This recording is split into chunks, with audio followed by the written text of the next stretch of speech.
네, 안녕하세요. 세스코리아의 한노아입니다.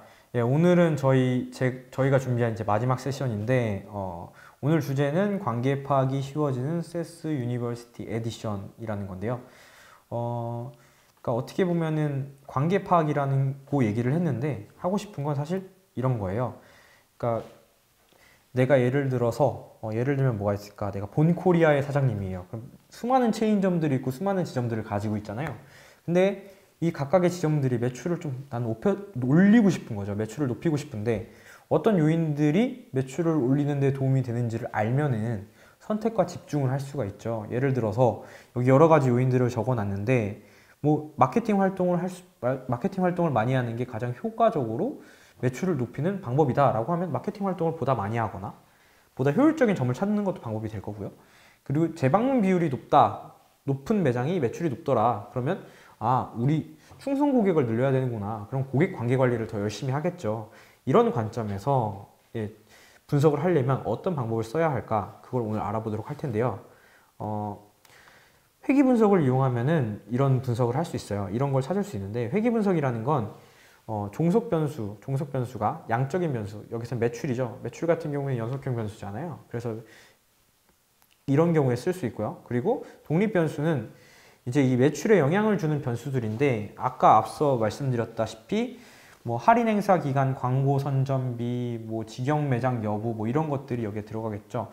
독립 변수 같은 경우에는 양적, 질적 변수가 다 들어갈 수 있는데 원래는 양적 변수만 가능한데요. 질적 변수를 이제 양적 변수로 변환을 하는 과정을 거쳐가지고 뭐 더미 코딩이라고 하는데 그걸 통해서 이제 적용할 수 있습니다. 자, 그럼 회귀 분석의 가정들은 뭐가 있냐? 분산 분석에서 얘기했던 가정 세 가지는 그대로 가져가고 거기에 또 뭐가 있냐면은 종속 변수와 독립 변수 간의 관계가 선형 관계다라는 가정이 있고요. 또 하나는 종속 변수들은 서로 상관되어 있지 않다라는 가정이 있습니다. 사실 이 가정은 뭐 아노바라고 해서 크게 다르진 않은데 아노바는 들어가는 변수의 수가 몇 개 안 되기 때문에 사실 이런 것까지 말씀을 드리지 않은 건데 이 얘기는 뭐냐면은 쉽게 말씀을 드리면 매출이 증가할 때 같이 선형적으로 증가를 해야 한다는 거죠. 패턴 자체가. 그래야지 잡아낼 수 있다. 또 하나는 뭐냐면은 종속 변수들이 서로 상관되어 있지 않다는 건 쉽게 설명을 드리면 정보의 중복이 없어야 된다는 얘기인데요.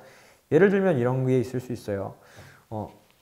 뭐 매니저의 근무 경력이라는 게 있는데 거기서 그 변수랑 또 한 가지가 또 뭐가 있냐면 직원 중에서 가장 경력이 오래된 직원이 누구냐 그 사람의 경력이다. 이게 두 가지 변수가 있다 그러면 이 둘은 거의 비슷할 거죠. 왜냐하면 매니저가 제일 오래 있는 경우가 많으니까요.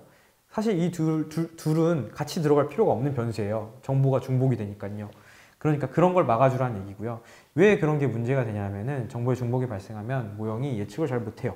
그리고 결과 해석이 어렵고 모형 추정도 잘 안 돼요. 그래서 그런 걸 제거를 해주는 게 필요하다. 그래서 요 기준으로 이제 5가지 정도를 한번 체크하는 방법에 대해서 알아볼 거고요. 그럼 분석에 사용할 데이터는 어떻게 생겼냐? 데이터에 대해서 알아볼 텐데 데이터는 이제 상점 매출 데이터예요. 스토어 세일즈 데이터인데 변수가 굉장히 많아요. 여태까지 저희가 했던 것 중에서 제일 변수가 많아요.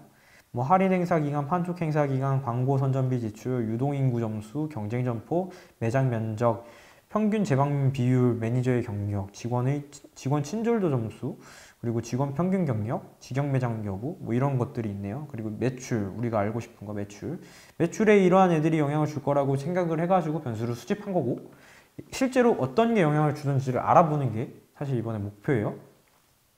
그걸 한번 해보도록 할게요. 예를 들면은 여기 할인 행사, 판촉 행사, 광고 선전비 같은 경우에는 마케팅 비용이죠. 마케팅적으로 저희가 뭔가 활동을 했을 때 나가는 비용들인데 얘네가 증가하면 뭐 판촉 행사 기간을 늘린다거나 할인 행사 기간을 늘리면 매출이 증가할까? 안 할까? 그건 모르는 거죠. 한번 확인해 보면 될 것 같아요. 사실 근데 판촉 행사를 많이 한다고 해서 매출이 올라가지는 않거든요. 뭐 비용이 더 많이 발생할 수도 있고 물론 매출은 비용이랑은 다른 얘기긴 한데 그리고 유동인구가 많으면 아무래도 방문 고객이 많을 수 있지 않을까? 그렇죠? 그리고 경제 점포 수가 많으면은 아무래도 고객을 뺏길 가능성이 높으니까 아무래도 매출이 줄어들지 않을까? 뭐 이런 추정에 의해서 이런 변수들이 수집됐다고 보시면 될 것 같아요. 자, 이런 가설들을 가지고 한번 본격적인 분석을 진행해 보도록 하겠습니다. 네, 이제 본격적인 분석을 수행하기 위해서 세스 유니버시티 에디션을 실행한 모습인데요. 저희가 이번에 사용할 데이터는 상점 매출 데이터죠. 앞서 자세한 변수들에 대한 내용은 설명을 드렸고요. 그러면은 한번 데이터를 가져오는 것부터 한번 시작을 해볼게요. 데이터 가져오기. 이제는 굉장히 익숙하실 것 같은데 더블 클릭 올려놓고 자 여기서 파일 유형은 CSV로 지정을 하고요. 그리고 자, 파일명 라이브러리 지정해 주시고 데이터셋 저장 이렇게 하면 끝이죠. 그리고 달리기 한번 클릭해 주시면은 데이터가 만들어졌다고 나오네요. 변수가 굉장히 많죠. 출력 데이터 한번 보겠습니다. 네, 되게 많아요. 정말 많은 변수가 있네요. 자, 돌아가서 데이터를 가져왔으면 이제 데이터를 한번 탐색을 해볼 텐데 이렇게 변수가 좀 많을 때는 물론 적을 때도 마찬가지지만 탐색을 한번 해보시는 게 좋아요. 탐색이라는 건 뭐 못해도 기초 통계량 정도는 한번 뽑아보시는 게 좋을 거라고 생각이 됩니다. 이렇게 연결을 하고요.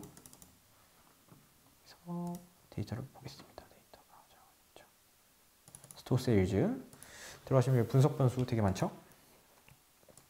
여기부터 여기까지 Shift 누르고 밑에 거 찍으시면 다 선택돼요. 확인 누르시면 됩니다. 그리고 옵션 들어가시면 기본적으로 설정되어 있는 통계량들이 있어요. 평균, 표준 편차, 최소값, 최대값, 뭐 관측 수치수, 뭐 결측값수 이런 것들이 있는데 추가 통계량 또 들어가시면 분산, 표준오차, 최빈값, 범위 이런 거 다 나올 수 있어요.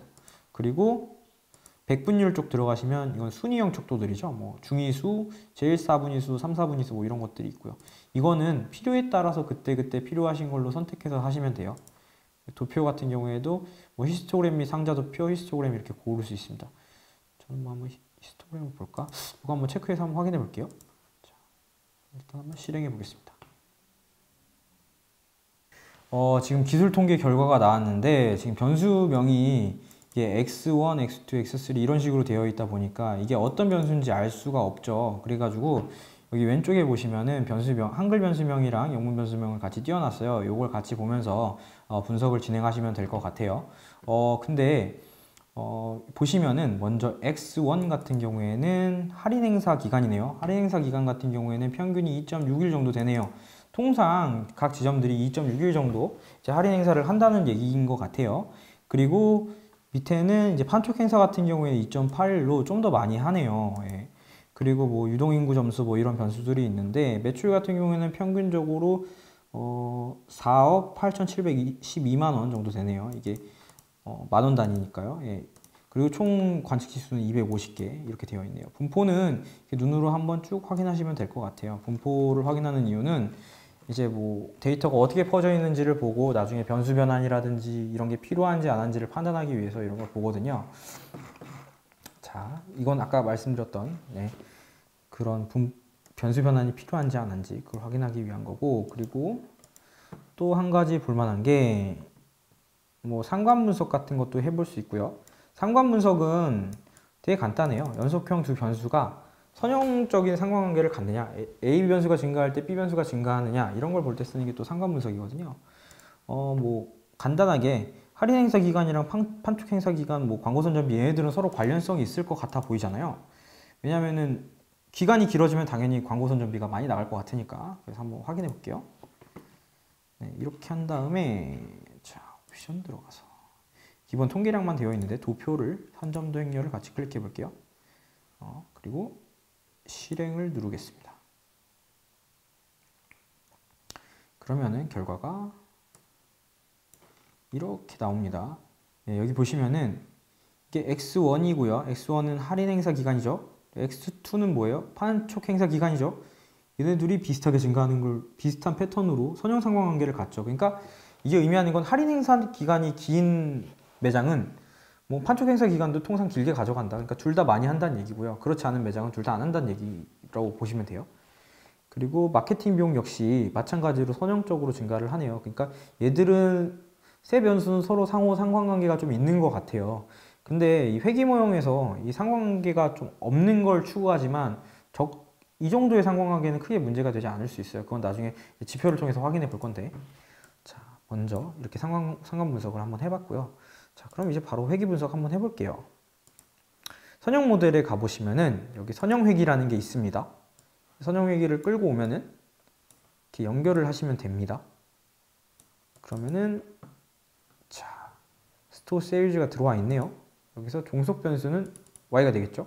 분류 변수는 뭐냐면은 여기 보시면 12번 변수 지적 매장 여부가 있죠. 이건 사실 연속형 변수가 아니잖아요. 얘는 여부이니까 이런 변수들 같은 경우 혹은 뭐 지역 뭐 특징적인 지역 코드 뭐 이런 거 있잖아요. 그런 거는 여기 분류 변수에 넣어 주시면 돼요. 보면은 11번이죠. 11번은 여기다 넣어 주시고 나머지 연속형 변수라고 되어 있는 거는 여기다 넣어 주시면 돼요. 나머지를 다 여기 넣어 주겠습니다. 자, 그럼 이제 역할 설정은 다 끝난 거고요. 그리고 모델에 가면은 편집 있죠? 편집을 클릭하시면 됩니다. 얘네들을 일단 다 넣을 건데 저희는 선형 모델만 고려하니까 추가를 하시면 돼요. 추가 버튼 누르시면 되고요. 절편은 뭐 이게 원점을 지나는 거냐 아니냐에 따라 가지고 선택하고 안 하고를 결정할 수 있는데 저희 같은 경우에는 절편을 선택해 줄게요. 그리고 이제 분석을 좀 배워보신 분들은 아시겠지만 이제 여러 가지 효과들을 넣을 수 있어요. 교차, 얘는 상호작용 효과 같은 것도 있고 그리고 뭐 제곱을 넣을 수도 있고 이런 건 여기서 다 하실 수 있어요. 확인을 누르시면은 이제 코드가 생성이 됐죠. 원래는 이걸 다 일일이 코딩을 해줘야 되는데 지금 이게 다 들어가 있는 거죠. 그렇죠? 자, 이렇게 지정이 다 끝났습니다. 여기는 이제 뭐 통계량은 어떤 걸 갖고 올래? 여기 뭐 선택해보면 어떤 통계량 나올 수 있는지 알 수 있어요. 저희가 궁금한 것 중에 하나가 아까 말했던 정보의 중첩이 있냐? 그런 건 통상 이제 공선성이라고 얘기를 하고 분산 팽창 요인 요걸 가지고 검정을 하면 될 것 같습니다. 자, 이러면은 이제 대략 세팅이 다 끝났죠. 자, 달리기를 클릭을 해보면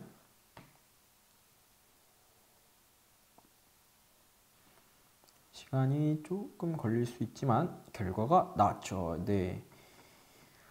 되게 많은 결과가 있는데 여기 요거는 그 아까 11번 얘가 0과 1 두 레벨을 갖는다 그 얘기고 뭐 이펙트랑 파라미터수 뭐 이런 것들이 들어가 있고요. 근데 우리가 봐야 될 거는 사실은 뭘 봐야 되냐면은 이 친구를 통해서 모델의 유의성을 판단하면 됩니다. 여기 모델 있죠. 모델 굉장히 유의하죠. 예. 이게 이 모델이라는 게 이 p-value가 의미하는 게 뭐냐면은 이 선형식이 있으면 선형식에 기울기가 있거든요. 변수별로 하나씩 기울기가 붙어요. 뭐 베타 x1 곱하기 베타1은 베타1 플러스 뭐시기 이렇게 들어가는데 이 베타를 추정하는 게 사실 회귀 모형이 하는 건데 그 베타가 다 0이냐 아니냐 그걸 검정하는 게 얘가 하는 역할입니다. 근데 지금 다는 0이 아니다 이 얘기하고 있는 거거든요. 그 중에 하나는 0이 아닌 게 있다. 그러니까 유의미한 변수가 한 개는 있다 적어도. 자, 그리고 여기 R 스퀘어라는 게 있는데 이건 적합도를 보는 거예요. 적합도라는 건 뭐냐면은 이 모형이 얼마만큼 설명을 잘하는지.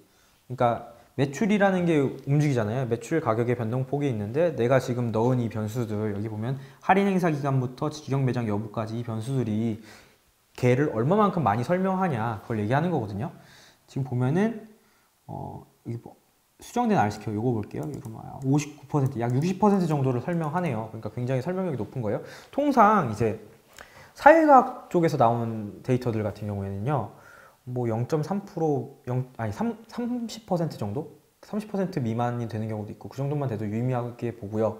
뭐 그게 아니라 뭐 화학이라든지 자연과학에서 뭐 공식에 의해서 나온 걸 실험적으로 실증하는 경우에는 뭐 99%까지 보는 경우도 있고요. 그거는 어떤 데이터가 어디서부터 나왔냐에 따라서 달라지기 때문에 그건 그때그때 좀 다른 기준으로 보면 될 것 같고 요거는 이제 각각의 얘가 이스티메이트라는 게 이제 각각 회귀 개수를 말하는 건데 얘들의 회귀 개수 값하고 그게 유의미한지를 본 게 이 p-value예요. 보면은 다 유의하네요.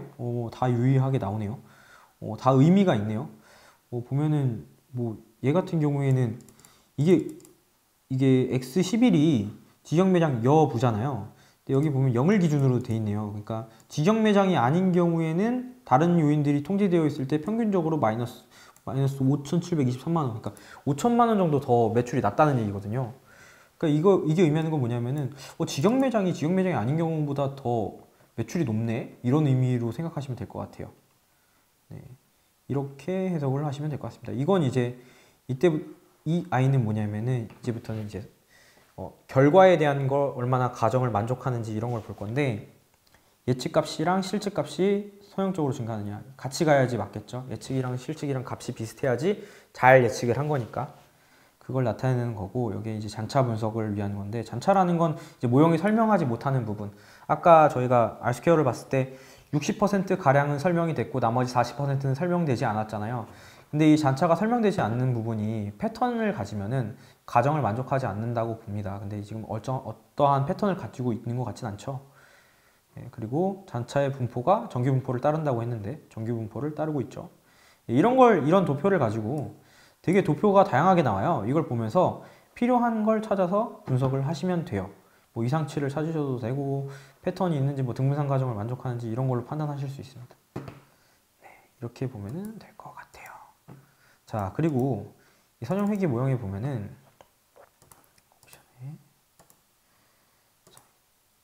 출력이라는 게 있습니다. 출력에 보면은 이 체크박스를 체크를 하면요, 내보낼 수 있는 게 있어요. 보통은 이제 잔차 분석을 할 때 스튜던트와 잔차를 많이 봐요. 그래서 이걸 한번 클릭해 가지고 실행을 해 볼게요. 레그 스태치죠. 뭐 이상치를 탐색하는 목적으로, 그러니까 이상치라는 건 뭐냐면은 일반적인 애들이랑 패턴이 정말 많이 다른 애들, 그러니까 뭐 예를 들면은 이럴 수 있을 것 같은데, 어떤 특정 매장은 거의 뭐 정년까지 다 된 매니저가 있는 경우도 있을 수 있죠. 예를 들면은 뭐 나이 한 60 되신 분이 매니저로 지금도 일하고 있고, 그러면 매니저의 경력을 봤을 때 다른 매장이랑 비교도 안 되게 차이가 나겠죠. 그런 경우에는 이상치가 될 수 있습니다. 그런 걸 이제 찾는 건데, 그런 걸 찾을 때는 이제 이 잔차를 가지고 많이 봐요. 저희가 할 거는 라이브러리에 가보시면 워크에 출력된 결과가 있죠. 여기 보시면은 막 변수들 있던 거 그대로 있고, 스튜던트라는 게 있어요. 이걸 정렬을 해보면은 2.5, 그리고 제일 큰 값은 2.6이죠. 통상 이제 잔차가 아웃라이어라고 얘기하는 거는 이 값이 플러스 마이너스 3 범위를 넘어가는 경우 이제 그렇게 얘기를 하는데, 뭐 실험의 정도를 높이기 위해서 뭐 이걸 더 자르고 뭐 사실 그건 그래도 되는지는 잘 모르겠습니다. 아무튼 근데 확실히 잔차가 높은 애들을 빼내면은 모형의 적합도는 높아지는 경향이 있어요. 이거를 한번 이상치 탐색하는 의미로 한번 요거 잘라내는 거 한번 해볼게요. 저희가 배운 건데, 뭐 지리를 가지고 한번 해볼게요. 지리를 가져와서 여기 붙이면은, 그래서 테이블을 가져옵니다. 테이블 워크에는 이걸 가져오고, 컬럼에는 뭐 이거를 다 가져와도 되고요. 이렇게 오면 다 가져오거든요. 다 가져와도 되고, 필요 없는 걸 이렇게 제거를 하시면 될 것 같아요. 이 정도는 들어가도 될 것 같고, 또 빼도록 할게요. 보시면은 스튜던트 이건 제외하셔도 됩니다. 그리고 여기에서 필터가 있는데, 필터에다가 얘를 같이 넣어 줄게요. 그리고 여기에 보시면은 이게 필터 조건인데 between이 있어요. between을 넣고 값 찾기를 하면은, 제가 아까 마이너스 3부터 플러스 3 사이에만 있으면 된다 그랬잖아요. 근데 저희는 이제 아까 보니까 없었잖아요. 플러스 마이너스 3이 없기 때문에 한 2.5로 한번 해볼게요. 마이너스 2.5부터 플러스 2.5까지 할게요. 이렇게 하고 실행을 해 보겠습니다. 그러면은 2개가 빠졌네요. 250개가 있었는데 250개 중에서 2개가 지금 날아간 걸 알 수 있어요. 자, 이렇게 이상치를 디텍션 하시고 제거하셔도 됩니다. 이런 방법도 있어요. 방법에 대해서 알려드리는 거니까요. 정렬을 한번 해주고요. 그 다음에 모형을 이제 다시 적합하고, 그러면 이제 보다 모형이 좀 더 잘 피팅이 되어 있겠죠. 뭐 선형 모델 이렇게 연결해서 하시면 되고요.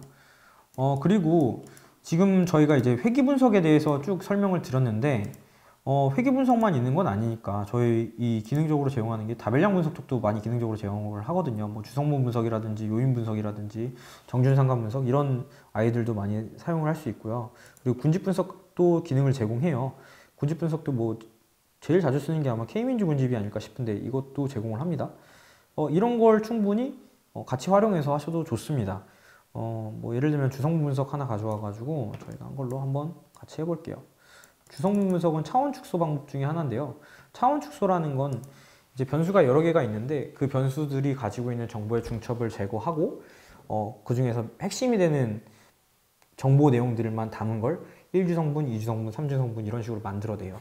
변수를 아까 이 세 개 보면 할인 행사 기간, 판촉 행사 기간, 광고 선전비 얘네들은 아까 차트를 봤을 때 상관관계가 있어 보였잖아요.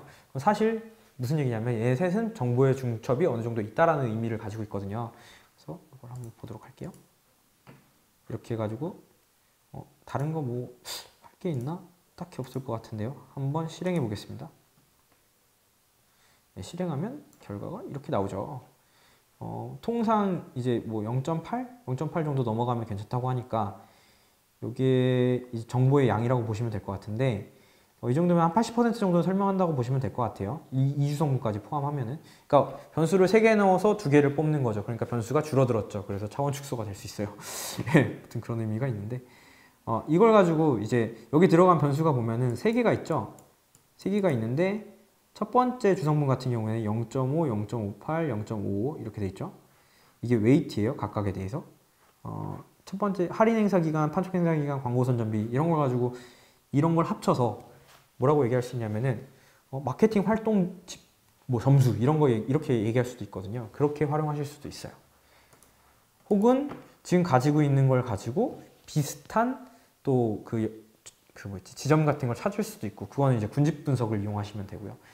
지금 제가 여태까지 말씀드린 것 외에도 정말 다양한 기능들이 있습니다. 사실 그 기능들을 다 활용하시면은 충분히 비즈니스적인 의사결정을 할 때 고도화된 의사결정을 할 수 있고요.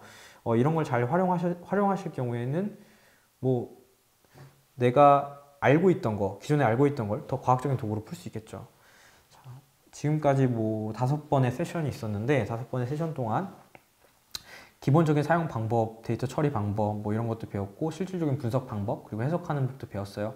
근데 가장 큰 장점은 보시다시피 코딩을 사용한 적이 한 번도 없죠. 그냥 다 포인트 앤 클릭 방식으로 다 진행을 했고요. 대부분은 디폴트 옵션을 또 사용했어요. 왜냐하면은 디폴트 옵션만으로도 웬만한 분석은 다 할 수 있기 때문에. 그리고 무언가 조건이 바뀌었을 때도 그냥 단순히 클릭이랑 체크박스 클릭 하나만으로도 해결되는 경우가 정말 많았죠. 뭔가를 더 해줄 필요가 없었습니다. 이게 사실 세스 유니버시티 에디션이 가지고 있는 가장 근본적인 장점이에요. 내가 방법론을 알고 있으면 그 방법론을 적용할 때 굉장히 쉽게 할 수 있다는 거죠. 자, 그럼 오늘 세션은 여기서 마무리하도록 하겠습니다. 감사합니다.